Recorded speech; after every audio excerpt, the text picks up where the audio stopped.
Thank you Ali Ranjbar for choosing the topic of this video. Suggest the next class for me to cover in the comments below.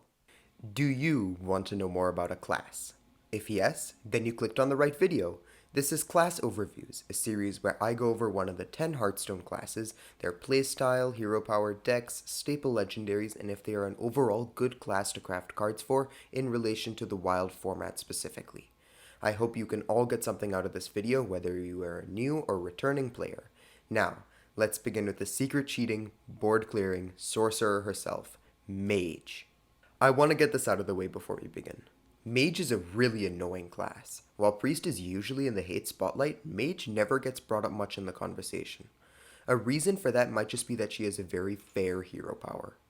Fireball, 2 mana, deal 1 damage.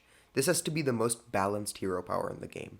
It is versatile enough to make it useful in many situations, but not feeling frustrating for your opponent.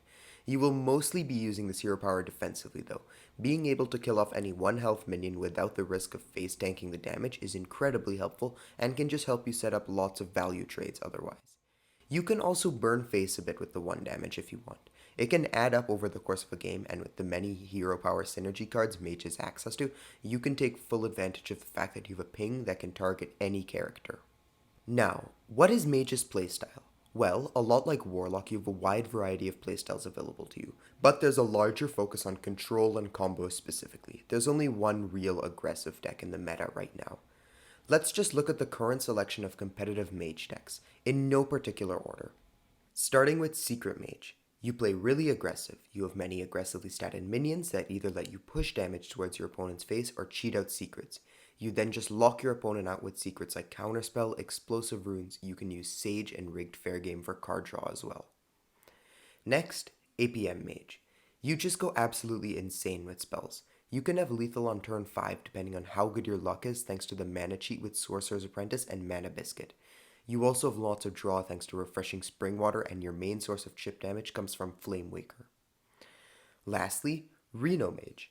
This deck is quite expensive and in all honesty her worst deck at the moment, but Reno Mage is still a blast to play for anyone who likes control archetypes. You do run many of the same Highlander cards present in Priest and Warlock, but with a bigger emphasis on value generation.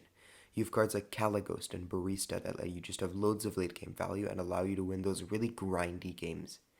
You also run 3 different Renos in the deck, which is just insane. Okay, now on to my favorite part of these videos, staple class legendaries. These are all cards that are either extremely strong or extremely versatile. If they only see play in a specific deck, I will make sure to mention that when I go over them. These first 3 legendaries are insanely strong cards for the class, and as a whole, I would highly recommend crafting them. Stargazer Luna, just awesome card draw for both slow and aggressive decks. You can abuse her effect easily with discovered by or created by cards, and as a whole she has lots of synergies within the class. The Amazing Reno. Any slow deck whatsoever uses this card. Straight up the best board clear in the game with a fun hero power to boot. Sage, Seer of Darkmoon. Any deck with more than 3 secrets needs to run this card. Just good draw on a decently statted body that is useful in aggressive and slow decks. Now, these next cards are mostly just for slow Mage decks, but are still really strong, I have to mention them. Astromancer Solarium. Great value, mostly sees play in slow decks since it got nerfed twice, but if the nerfs gets reverted after it heads to wild, this card will definitely become a must-craft. For now, it's just really good. Calighost and Malygos. I lumped them together because they're both just value-generating dragons for slow Mage decks. They both have really solid effects, but just no place in aggressive decks. Luna's Pocket Galaxy. It's just a banger of a card. Pocket Galaxy sets you up in long games. Not aggressive ones, sadly. It obviously has amazing synergy as well with Stargazer Luna. Reno the Relicologist. A perfect board clear for Reno Mage. Has no purpose outside of that one deck though due to the Highlander requirement for his effect. Lastly, Evocation.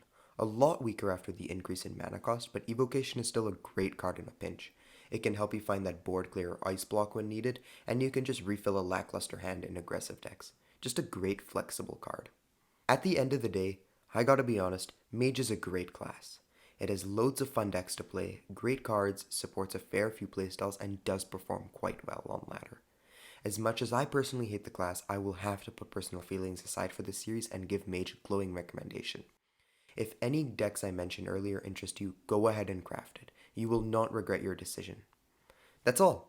I hope you enjoyed the video. Feel free to ask any questions you may have in the comments below and I'll be sure to answer them. But for now, Zidud out.